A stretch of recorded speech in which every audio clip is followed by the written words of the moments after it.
신약성경 74쪽입니다. 12절까지 합독하도록 하겠습니다. 예수께서 비유로 그들에게 말씀하시되 한 사람이 포도원을 만들어 산 울타리로 두르고 집자는 틀을 만들고 망대를 지어서 농부들에게 세를 주고 타국에 갔더니 때가 이름에 농부들에게 포도원 소출 얼마를 받으려고 한 종을 보내니 그들이 종을 잡아 심히 때리고 거저 보내었거늘 다시 다른 종을 보내니 그의 머리에 상처를 내고 능욕하였거늘 또 다른 종을 보내니 그들이 그를 죽이고 또 그의 많은 종들도 더러는 때리고 더러는 죽인지라. 이제 한 사람이 남았으니 곧 그가 사랑하는 아들이라. 최후로 이를 보내며 이르되 내 아들은 존대하리라 하였더니 그 농부들이 서로 말하되 이는 상속자니 자 죽이자. 그러면 그 유산이 우리 것이 되리라 하고 이에 잡아 죽여 포도원 밖에 내던졌느니라. 포도원 주인이 어떻게 하겠느냐. 와서 그 농부들을 진멸하고 포도원을 다른 사람들에게 주리라. 너희가 성경에 건축자들이 버린 돌이 모퉁이의 머릿돌이 되었나니 이것은 주로 말미암아 된 것이요 우리 눈에 놀랍도다 함을 읽어보지도 못하였느냐 하시니라. 그들이 예수의 이 비유가 자기들을 가리켜 말씀하신 인 줄 알고 잡고자 하되 무리를 두려워하여 예수를 두고 가니라. 아멘. 오직 예수님, 예수 그리스도의 은혜와 평강이 넘칠지어다. 아멘. 오늘 우리에게 주신 말씀은 마가복음 12장 1절로 44절이고요. 헌금의 궁극적인 의미라는 설교의 제목입니다. 헌금의 궁극적인 의미입니다. 얼마 전에 우리 두 언니와 형부들 삼동서가 병문안 차 모인 일이 있었습니다. 그때 큰 언니께서 우리 교회에 헌금을 드리고 싶다고 하시면서 도착하자마자 가방을 나에게 맡기면서 땅에도 내려놓지 말라고 했습니다. 나중에 들어보니 오는 중에도 헌금이 들어있는 가방을 땅에도 내려놓지 않고 소중하게 안고 왔다고 하셨습니다. 나에게 그리고 귀하게 드리라고 부탁했습니다. 헌금은 3겹의 봉투에 담겨 있었습니다. 글씨도 형부가 정성껏 쓰신 글씨로 적혀 있었습니다. 너무나 귀해서 사진을 찍어 놓았습니다. 우리네 믿음의 선조들은 구겨진 돈을 다리미로 다려서 헌금을 하셨다는 이야기를 들었습니다. 제가 속해 있는 북한 선교회에서도 미리 준비된 헌금을 봉투에 담아서 드리라고 늘 말씀하셨습니다. 주머니에서 바로 꺼내서 헌금하는 것이 아니라는 것입니다. 물론 믿음으로 드려야 하지만 마음을 다하다 보니 정성스럽게 드릴 수 있는 것입니다. 오늘 말씀 가운데 건축자들의 버린 돌이 모퉁이의 머릿돌이 되었다는 말씀은 구약시대를 한마디로 요약한 말씀이라 할 수 있습니다. 그들은 악한 농부의 비유에서처럼 그동안 선지자들을 능욕했었고 마지막으로 보낸 아들마저도 상속자니 죽이고 유업을 차지하자 했습니다. 하나님은 이 땅에 새 왕국 건설을 위한 머릿돌로 아들을 보내셨습니다. 이 아들을 영접하고 함께 동역할 때에 새 왕국의 건설자로 쓰임받는 존귀함을 얻게 됩니다. 결국 이스라엘이 거절하자 이 돌은 모퉁이로 가서 머릿돌이 되어 새로운 역사를 시작하게 됩니다. 이것을 우리는 이방인의 구원, 교회의 역사라고 합니다. 예루살렘 입성으로 시작된 성전에서의 이야기는 무화과 나무 저주 사건 기사와 성전 청결 기사가 샌드위치 기법, 봉투법이라고 하지요. 그걸로 나타나며 성전 청결 사건 이후에 마가의 스토리는 자연스럽게 성전에서의 논쟁 기사로 이어집니다. 12장의 포도원 비유는 11장에서 일어난 권세 논쟁의 답변으로 주어졌습니다. 예루살렘 성전에서의 논쟁과 가르침에 대한 종교 지도자들의 반대와 배척은 보다 적극적으로 가시화됩니다. 이 일로 인해 예수님의 순환과 함께 성전 멸망에 대한 당위성이 잘 제시됩니다. 왕적 메시아로서 나귀 새끼를 타고 예루살렘에 입성하신 예수님은 성전에서 3일간을 보내는 동안 불신과 외식으로 가득한 형식적 성전 예배와 그에 종사하는 지도자들의 타락을 보셨습니다. 성전을 정결케 하시며 또한 가르치심으로 종말론적인 선지자와 제사장으로서의 메시아의 모습을 보여주셨습니다. 이러한 예수님의 보다 저돌적인 성전에서의 활동은 종교 지도자들의 눈에 가시가 되어 그들에 의해 살해 모의가 계획되고 결국 이 일로 예루살렘 성전에서 예수님과 종교 지도자들 간의 마지막 논쟁의 시기가 당겨지게 됩니다.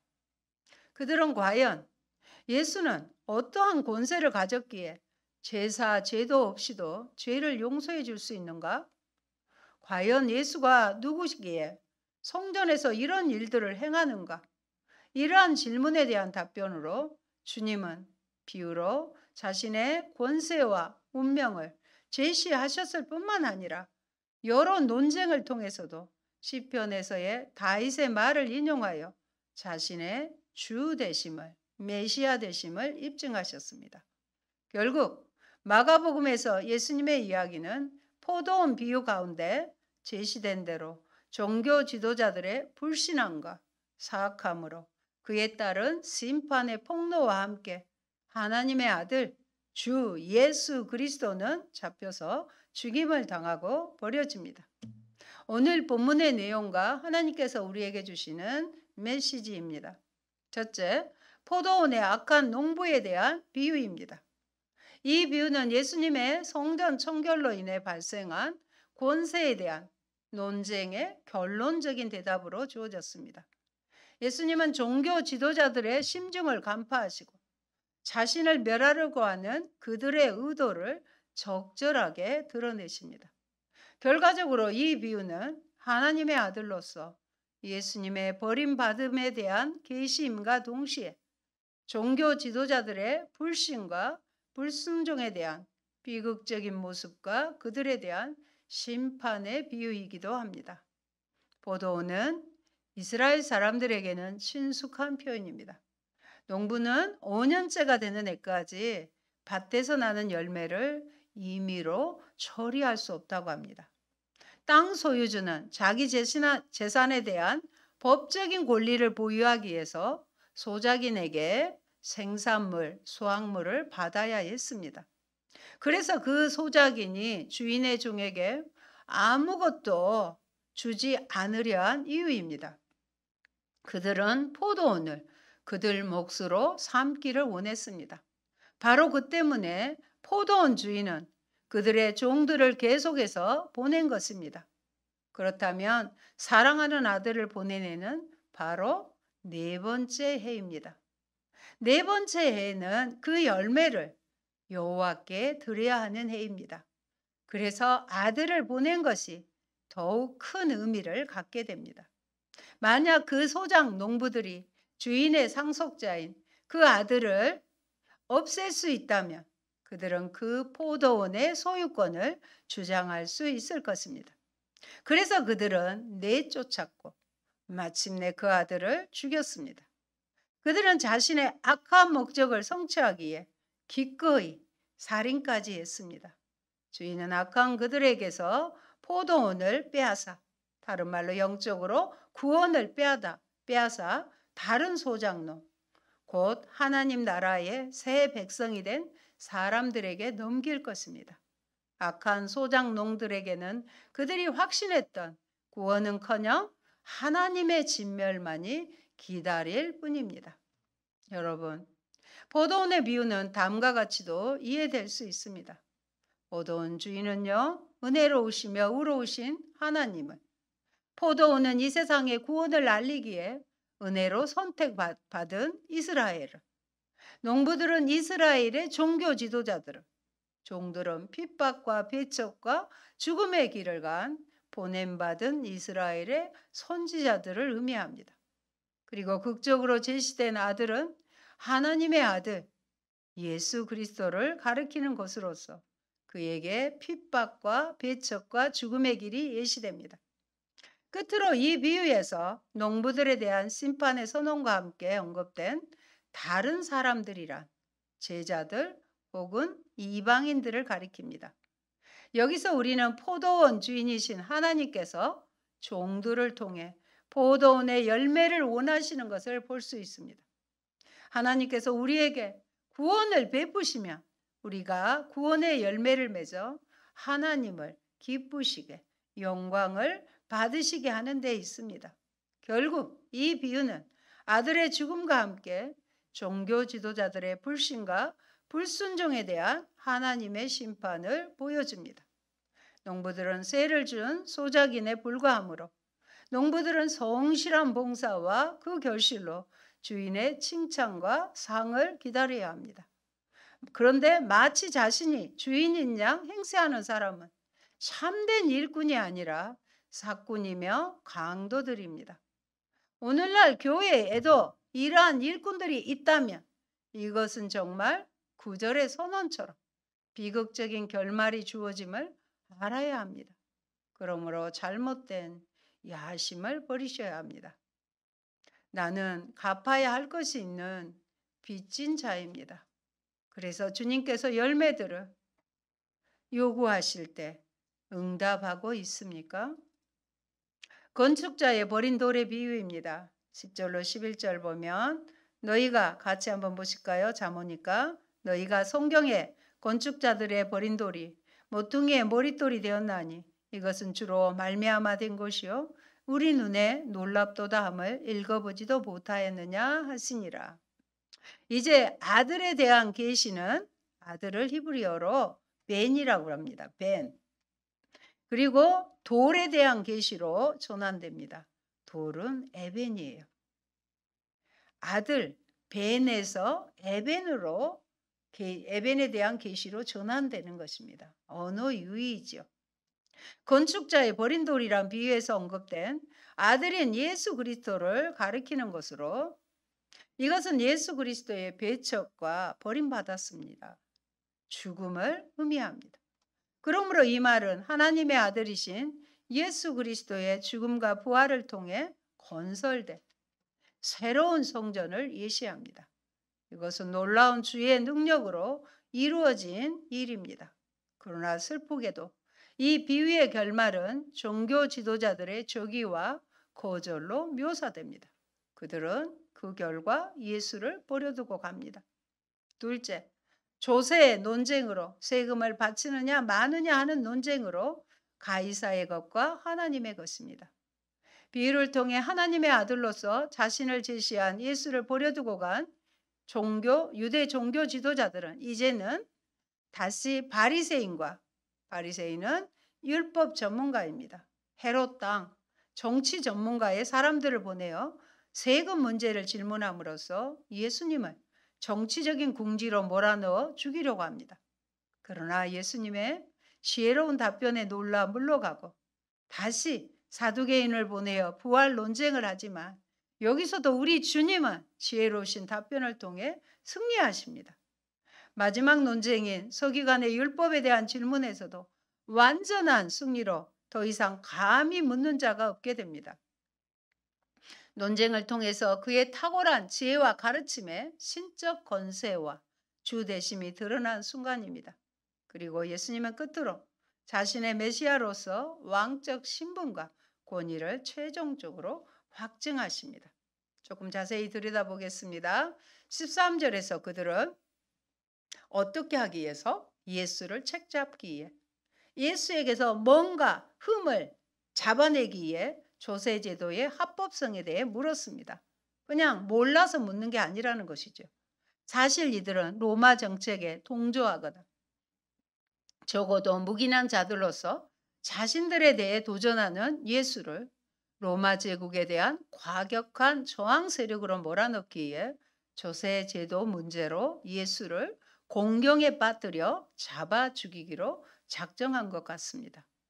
그런데 예수님의 대답은 동전에 있는 데나리온의 화상과 글을 언급함으로써 시작하여 매우 지혜롭게 답변합니다. 그렇다면 가이사의 것과 하나님의 것은 무엇을 의미할까요? 가이사의 것은 가이사에게, 하나님의 것은 하나님에게 드리라고 했습니다. 가이사의 것은 정치, 경제와 같은 세속적인 일이고, 하나님의 것은 소위 영적인 일, 즉 교회에서 기도하고 성경 읽고 전도하며 구제하는 일이나 개인의 윤리를 의미하는 것일까요? 이 세상 모든 것, 즉 땅과 지구와 거기에 속한 것들과 하늘과 거기에 충만한 모든 것이 다 하나님의 것입니다. 결국 초세 논쟁을 통하여 하나님은 만물을 다스리시는 유일한 주이심이 입증되었습니다.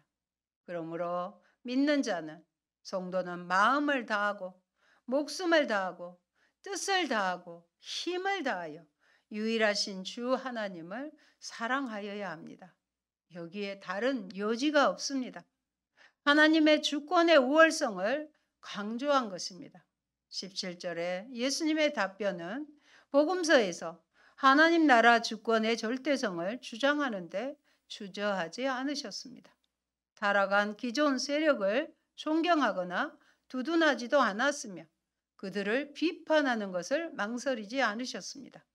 제자들에게도 하나님 나라의 복음을 전하고 이로 인해 복음에 따른 고난이 와도 거기에 단호히 맞설 것을 말씀하셨습니다. 기독교는 결코 무력으로 사회 전복을 꾀하는 혁명적 그룹이 아니지만 그렇다고 단순히 영적이고 개인적인 일에만 국한된 종교도 아니라는 것입니다. 잘 기억하시기 바랍니다. 그러므로 하나님의 주권은 세상의 어떤 주권보다 더 우선적인 것입니다. 셋째, 부활 논쟁과 율법에 대한 논쟁입니다. 부활 논쟁으로 보내진 논쟁자는 사두개인이었습니다. 사두개인은 개혁 운동이나 혁명 운동에는 공감하지 않고 헤롯 왕과 로마 정부와의 타협과 죄율을 통해 예루살렘 내에서의 자기들의 정치적 야심과 이익을 챙기는 집단이었습니다. 이들은 주로 성전을 장악하여 활동하였으며 오직 오경, 모세 오경을 그들의 정경으로만 간주했어요. 그리고 오경을 토대로 하여 부활의 교리를 거부하였습니다.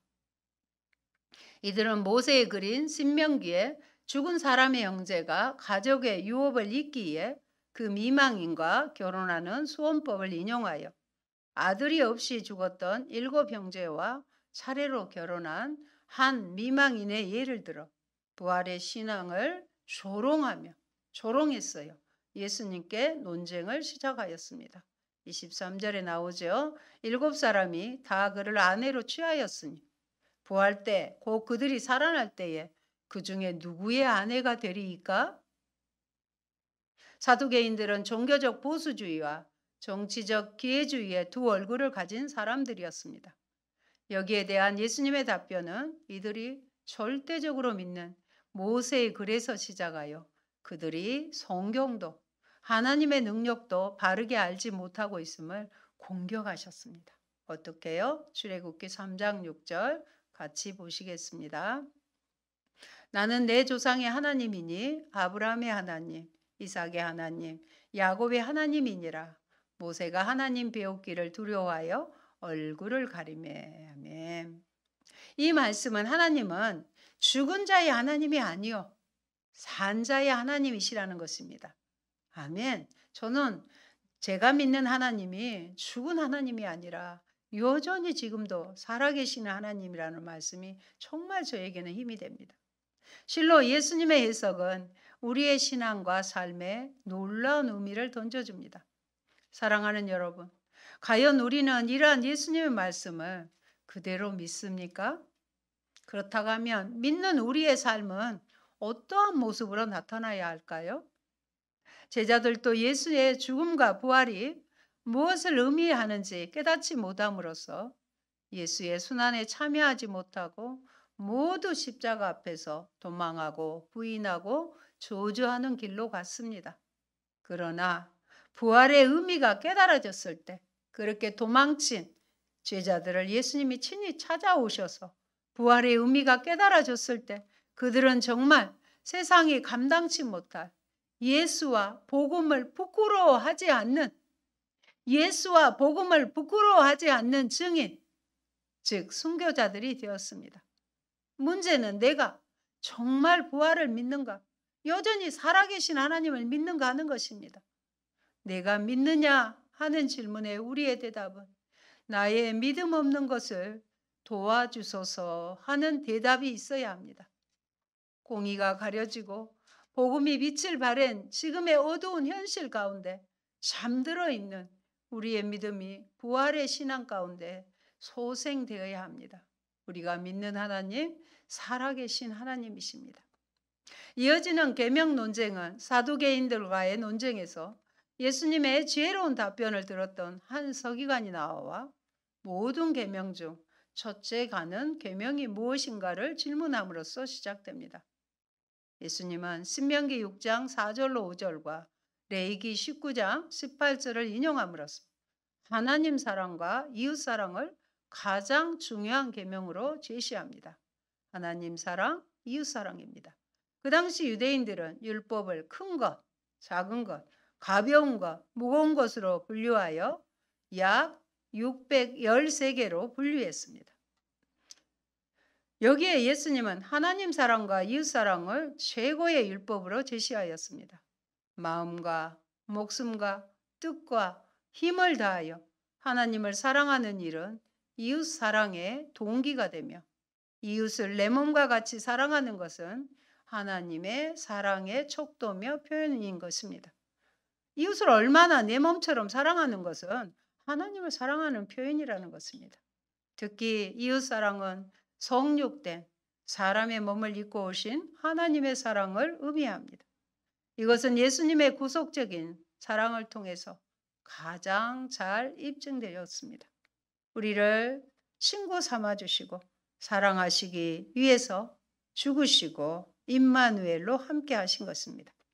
여러분, 하나님 사랑과 이웃 사랑은 율법의 중심으로 우리의 삶 속에서 구체적인 행함으로 나타나야 하는데 우리가 마땅히 사랑해야 될 대상이 있습니다.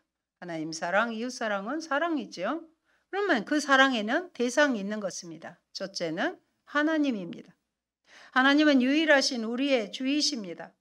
하나님을 무엇보다 먼저 사랑해야 하며 하나님을 사랑할 때 우리의 내면의 생활에 질서와 평안이 있게 되고 다른 사람을 사랑할 수 있게 되는 것입니다. 예수 믿는 첫 번째 복이 뭐예요? 평강의 복을 얻게 되는 거예요. 하나님을 믿는 복은 평강의 복이 있게 되는 것입니다. 그러나 인간의 자연적인 성품으로는 결코 하나님과 이웃을 사랑할 수 없으며 하나님의 사랑을 깨달을 때에라야 모두를 사랑할 수 있는 것입니다. 진정 하나님을 사랑한다고 하면 마음과 목숨과 뜻과 힘을 다하여 전인격적으로 사랑해야 한다는 것입니다. 둘째 대상은 자기 자신입니다. 잘 들어주셔요. 이기적인 사랑이 아니라 자기 존중의 사랑, 자기를 존중하는 사랑, 즉 자애, 스스로를 사랑하는 것이죠. 자신을 그런데 자학하거나 열등의식에 사로잡혀서는 안 되는 것입니다. 하나님께 나라는 존재는 천하보다 더 소중한 존재입니다. 이걸 아셨으면 좋겠어요. 하나님께서 나를 사랑하듯 자신의 존재 가치를 인정할 때 하나님이 원하시는 대로 남을 사랑할 수 있는 것입니다. 그래서 둘째는 내 자신을 사랑해야 이웃도 사랑할 수 있게 되죠. 내가 병들어 있고 남의 도움이 필요한 자가 어떻게 남을 도울 수 없는 것과 마찬가지입니다. 셋째 대상은 이웃입니다. 하나님을 사랑한다면 이웃을 사랑하는 것으로 외적인 증거가 나타나야 됩니다. 열매로 드러나야 됩니다. 하나님의 섭리에 의해 동정과 도움을 베풀어야 될 이웃이 우리 옆에 서 있습니다. 하나님 반드시 붙여주십니다. 내 몸을 사랑하듯 이웃을 사랑하여야 합니다. 그리고 계명에 대한 순종은 계명 자체에 대한 순종이 아니라 계명을 주신 하나님에 대한 순종이 돼야 돼. 계명 자체가 아니라 하나님에 대한 순종이 있어야 된다는 것입니다. 결국 종교 지도자들은 예수님의 놀라운 지혜와 가르침의 권세에 눌려 더 이상 질문을 못한 채 논쟁에서 완전히 패하였습니다. 이제 예수님은 다윗이 성령의 감동함을 받아 고백한 시편, 오늘 본문에도 나오죠. 110편 1절의 말씀을 인용하여 자신을 메시아로 제시함으로써 권세에 대한 논쟁에 확정적인 답변을 하십니다. 우리도 한번 선포하시겠습니다. 시편 110편 1절입니다. 여호와께서 내 주에게 말씀하시기를 내가 내 원수들로 내 발판이 되게 하기까지 너는 내 오른쪽에 앉아 있으라 하셨도다. 아멘. 이 말씀은 예수님은 따라하십시다. 하나님의 아들이시며 주님이십니다. 메시아 되시는 것입니다. 사랑하는 여러분, 나는 내 생애 속에 최고의 계명으로 하나님 사랑, 이웃 사랑을 인정하십니까? 이 일을 위해 나는 매일 어떻게 헌신하고 있습니까? 예수님은 내 이웃을 내 몸과 같이 사랑하라 하셨습니다. 나는 배고프면 먹고 추우면 입으면서도 이웃의 배고픔, 헐벗음은 본체만 채 하지는 않은가요? 마지막으로 서기관들의 위선과 가난한 과부의 바른 헌금에 대해서 말씀드립니다. 서기관의 불신앙적 위선과 과부의 신앙적 태도가 대조를 이루고 있습니다. 서기관들은 사람들에게 존경을 받았고요. 과부는 멸시를 받았습니다. 예수님은 경건의 모양만 있고 하나님에 대한 신앙이 없는 서기관들은 책망하셨으나 사회적 멸시를 받지만 믿음으로 나온 과부는 칭찬하셨습니다. 과부가 드린 헌금은 그녀의 생활비 전부였습니다. 여기서 생활비란 하루의 생계를 유지하기에 꼭 필요한 돈입니다. 이 여인은 생계를 유지하기에 꼭 필요한 아주 귀한 돈을 바쳤습니다.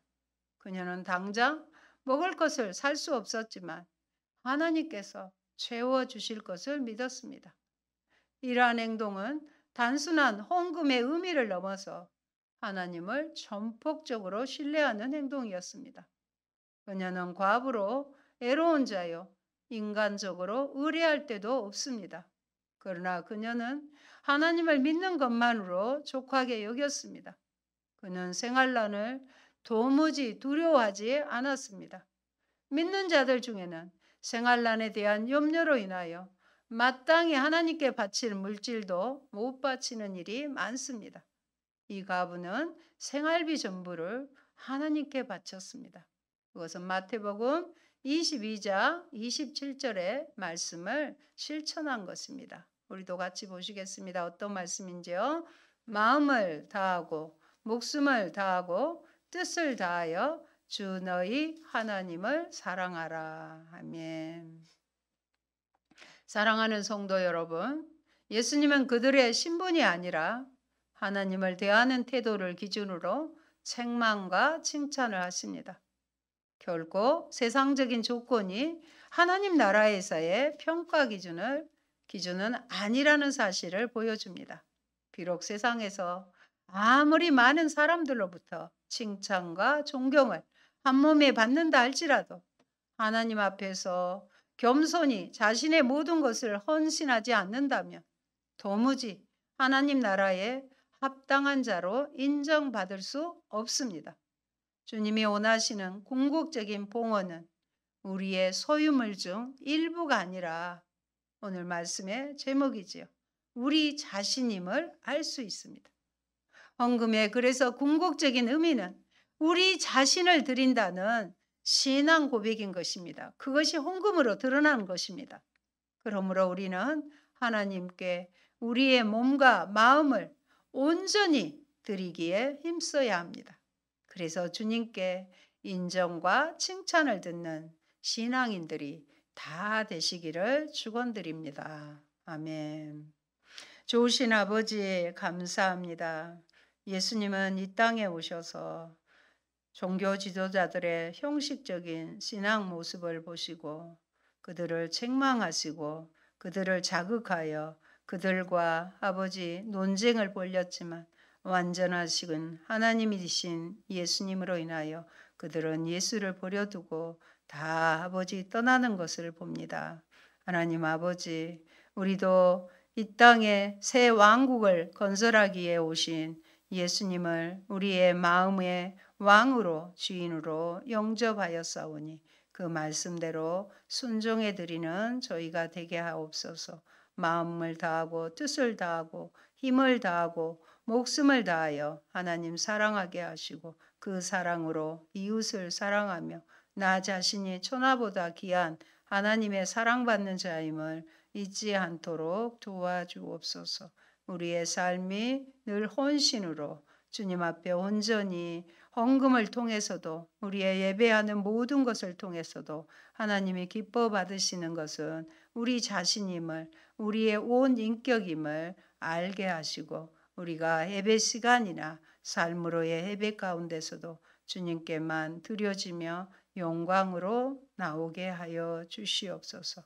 하나님의 것, 세상의 것을 구분하되 하나님께만 영광 돌리는 저희가 되게 하옵소서. 예수님 이름으로 기도합니다. 아멘.